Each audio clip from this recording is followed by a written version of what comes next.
জি 24 ঘন্টার খবরের জের, বিতর্কের জেরে এবার সরানো হলো বারাসাত মেডিকেলের মর্গ। আর এই হাসপাতালের মর্গ থেকে মৃত যুবকের চোখ চুরির অভিযোগ ওঠে। প্রীতম ঘোষের দেহের দ্বিতীয়বার ময়না তদন্তের পর সূত্রের খবর স্বাস্থ্য ভবনে পাঠানো রিপোর্টে উল্লেখ রয়েছে ইঁদুর বা ছুঁচো জাতীয় কোনো কিছু চোখ খুবলে নিয়েছে। অবশিষ্ট বাঁ চোখের কোটরে আইবলের সামান্য অংশ অবশিষ্ট ছিল প্রীতমের চোখে। মৃতের পরিবারকে জানানো হয়েছে, কিন্তু পরিবার এখনো মানতে নারাজ। দেহাংশও চুরি হয়ে থাকতে পারে। এর আগেও এই ধরনের ঘটনা ঘটেছে, হয়তো সেটা প্রকাশ হয়নি। বিস্ফোরক দাবি পরিবারের।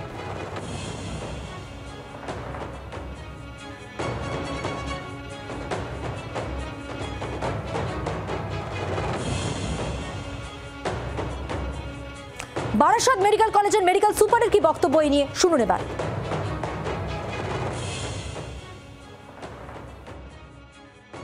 আমাদের এখানে ওটা ছিল আমাদের পুরনো ডিস্ট্রিক্ট হসপিটালের মর্গ।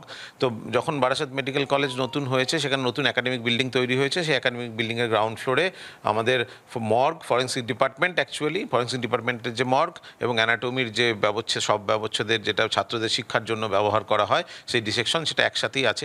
তো কালকেই আমরা সেখানে আমাদের যে নিউ চিলার ইয়েগুলো, ইকুইপমেন্টগুলো আছে, সেটাকে কালকেই আমরা শুরু করেছি। এবং গোটা প্রক্রিয়াটা ফরেন্সিকের যে মর্গের যে প্রক্রিয়াটা, সেটা ওখানে আমরা ধীরে ধীরে শুরু করে ফেলব।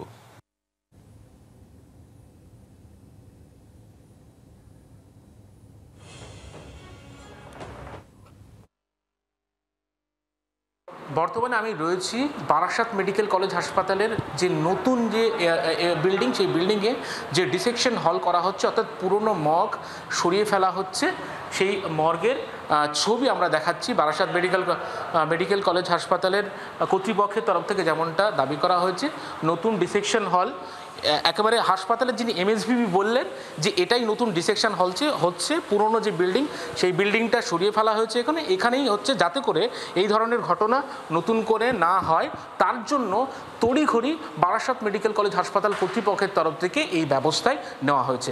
ক্যামেরায় নবীনের সঙ্গে অয়ন শর্মা, জি 24 ঘন্টা, কলকাতা।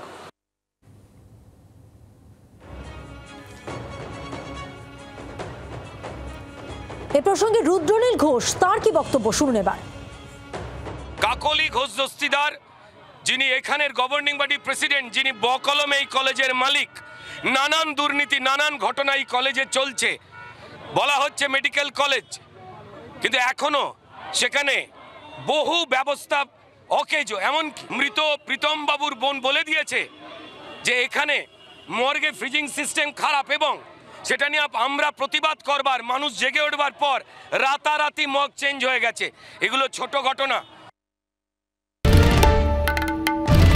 বাংলার আওয়াজ, বাঙালির আবেগ, জি 24 ঘন্টা।